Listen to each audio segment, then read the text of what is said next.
as long as we're talking about brutality, I think you've mentioned in a few places that there's a lot of brutality going on at the time. With Caesar just killing very large numbers of people brutally. I mean, Caesar, his campaigns in Gaul are interesting because for a long time they were held up as, oh, genius general, look at the amazing things he did. But another way to view it is he provoked, and he truly provoked, a war with people who were not that interested in fighting Rome, and just repeatedly attacked different tribes for the sole purpose of building up his career, his prestige, his status, gaining territory, making himself wealthier. And he basically conquers all of modern France and Belgium and some of Switzerland. So this is, a big chunk of Europe gets conquered, hundreds of thousands of people killed, hundreds of thousands of people enslaved to further one guy's career. I mean, you, if you wanted, could call Caesar a war criminal. And I think that wouldn't be unfair. But on the other hand, some people see him as a great hero.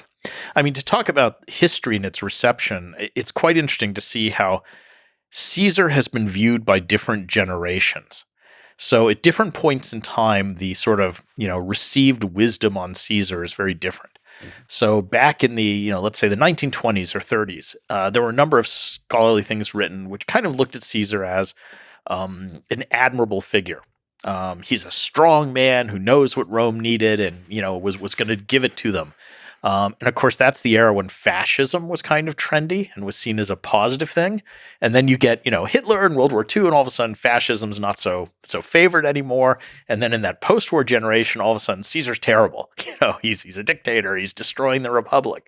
So often histories that are written tell you a lot more about the time they're written than they do about the subject they're written about.